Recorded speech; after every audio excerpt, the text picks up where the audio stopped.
आदरणीय मित्रों, ये दूरदर्शन केंद्र खुसरोबाग प्रयागराज है। आज के कार्यक्रम में एक भेंट वार्ता प्रस्तुत की जा रही है, जिसमें हमारे मेहमान हैं Shri Rajeev Verma ji, ex chief reservation supervisor Allahabad.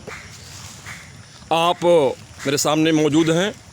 आप 31 जुलाई 2016 को सेवानिवृत्त हुए हैं और ये आपको एक ऐसी अनटोल्ड स्टोरी बताने जा रहे हैं जिसमें किसी भी ग्राहक की लीक से हटकर कैसे मदद की जा सकती है, उसका मात्र एक इंस्टांस प्रस्तुत करेंगे। क्योंकि चावल पतीली का एक ही चावल देखने में काफ़ी है कि चावल पका है या नहीं पका है। इनके पास तो बहुत सी स्टोरीज है जो कि ऑफलाइन हम लोगों के साथ शेयर करते हैं। तो मैं आपसे अनुरोध करूंगा राजीव वर्मा जी जो है कि एक स्टोरी जो है जिसमें आपने किसी ग्राहक की लीक से हट करके जो है मदद की हो, आप संक्षेप में बताने की कृपा करें हमारे श्रोता बंधुओं को, हमारे दर्शक बंधुओं को। वर्मा जी। मैं जहाँ पर भी प्रशासन द्वारा लगाया जाता था जी, वहाँ पर मैं ये सोचता था कि जो भी यात्रीगण हमारे रेल के में यात्रा करने के लिए टिकट या रिजर्वेशन चाहते हैं तो उनको हम अधिक से अधिक मदद करें। उसमें बहुत समय हमारे ऑफिस वाले हमारे पास फॉरेनर जो आया करते थे उनको भेज दिया करते थे कि जाइए आपका निवारण वही करेंगे। तो हम उनको फॉरेन टूरिस्ट का जो रेलवे द्वारा निर्धारित कोटा है उसमें हम देखकर उनको देखते थे कि फॉरेन टूरिस्ट का कोटा खाली है तो उनको हम उसमें एडजस्ट करते थे, नहीं है तो उनको तत्काल कोटा या अदर कोटे में उनका अधिक से अधिक विदेशी नागरिक जो इलाहाबाद में आए हुए इलाहाबाद में से यात्रा करना चाहते हैं कहीं भी गंतव्य स्टेशन पर, मैं उनकी मदद करता था। उसके अलावा जो भी सीनियर सिटीजन हैं, जो विकलांग हैं, कैंसर पेशेंट हैं या बहुत से तरह के पेशेंट हैं जिनको रेल में टिकट की ज़रूरत है, तो उनको देखकर एक गाड़ी नहीं दूसरी गाड़ी तीसरी गाड़ी किसी न किसी गाड़ी में उनको हम देते थे। विकलांग उसी तरह विकलांग आया करते थे, ब्लाइंड आते थे, तो उनका रेलवे में एक निर्धारित कोटा डिसाइड है और उस कोटे को देखकर मैंने ढूंढ कर उनको बताते थे कि आप इस गाड़ी में न लेकर इस गाड़ी में ले लें, जिसमें आपको विकलांग कोटा भी मिल जाएगा, अगर ब्लाइंड है तो ब्लाइंड भी मिल जाएगा, आपका आरक्षण हो जाएगा। और इसी तरह मैं जितने आए हुए यात्रीगण हैं मैं अधिक से अधिक लोगों को संतुष्ट करना की चेष्टा करता था।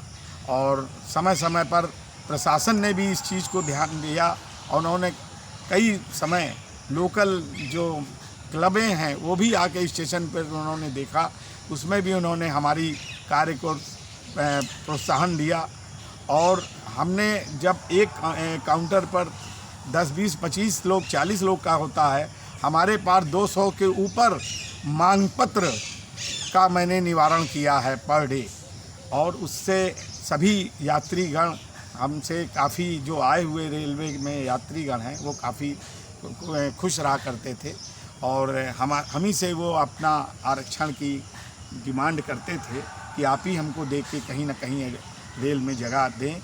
और मैं इसी तरह करता रहा और इसी दौरान मैं अब सीनियर सिटीजन हो गया हूँ।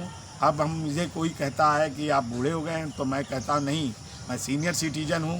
और जो नई पीढ़ी है मैं उसको अपना एक्सपीरियंस जो अपने लाइफ में बीता हुआ समय उसको अवगत कराता हूँ। Very good. देखो ये तुम देखो, और जो भी ऐसे हैं 90 साल की एक लेडी हैं उनको 12,000 पेंशन मिलता था। एक बार मैं उनके घर गया तो उन्होंने कहा बेटा हमको 12,000 मिलता है इतने सालों से।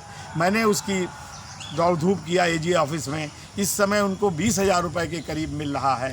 तो ऐसे लोग भी बनती हैं जो हमारे पास 85 साल के उम्र के सज्जन हैं जिनका अभी पेंशन नहीं लग रहा था।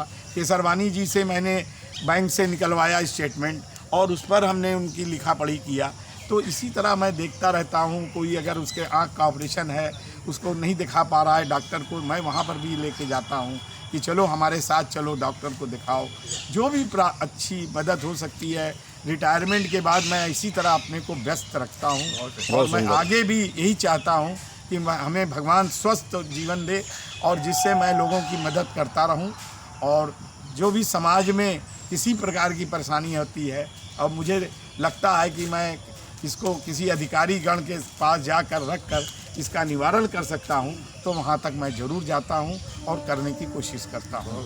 बहुत सुंदर। हम चाहते हैं कि आपको रेलवे प्रशासन द्वारा जो आपकी सेवाओं को रिकॉग्नाइज करते हुए यदि कुछ अवार्ड दिए गए हों तो उसका भी संक्षिप्त विवरण हमारे श्रोताओं को, हमारे दर्शकों को बताने की कृपा करें आप जी। हमें तो कई समय में कई दिया। DRM अवार्ड हमको 1989 में दिया गया। जी, ओके। हाँ, फिर उसके बाद DRM अवार्ड जो है 1990 में दिया गया। Very good. Rotary club of Allahabad 1991 में दिया गया। रोटरी इलाहाबाद एलाइट एक संस्था है जो 2003 में दिया। जी। रोटरी इलाहाबाद अवार्ड जो 2014 में दिया। जी। और चीफ कमर्शियल मैनेजर के द्वारा जो है हमारे यहाँ के जो सबसे बड़े चीफ कमर्शियल मैनेजर हुआ करते हैं, जी। उन्होंने 2008 में हमें CCM अवार्ड दिया। तो अधिकारियों के नज़र में मेरा 3 बार ट्रांसफ़र हुआ, प्रमोशन हुआ।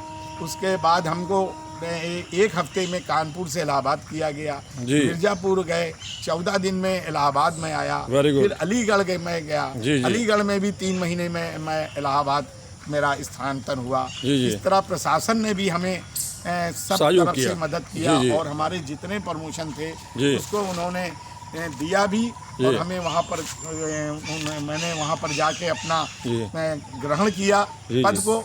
और उसके बाद उन्होंने इलाहाबाद के लिए हमें चाहा और हमको इलाहाबाद उन्होंने किया। जी। ओके। और एक बार और बताते चले आप सभी को जो है कि हमारे GTB नगर पोस्ट ऑफिस में जो रिजर्वेशन काउंटर खुला हुआ है वहाँ पर भी आप काम कर चुके हैं। इस प्रकार से जो है आपका डाक विभाग से भी एक अच्छा खासा नाता रहा है। और आप तो हमको ये भी बता रहे थे एक दिन कि आपका भी हमने रिजर्वेशन कहीं किया, कहीं किसी के लिए किया था। तो मित्रों जो है ये बहुत ही बहुउद्देशीय उपयोगी हमारे ये सज्जन हैं और हमारी इस महफिल की एक अमूल्य निधि हैं। और मैं तो यही कहूँगा कि मुमकिन है राहगीरों को मंजिल दिखाई दे, मुमकिन है राहगीरों को मंजिल दिखाई दे, हमने दिया जला के अंधेरे में रख दिया। आपका जोरदार स्वागत किया जाना चाहिए। बहुत बहुत धन्यवाद राजीव वर्मा जी, बहुत बहुत धन्यवाद। Thank you. ओके।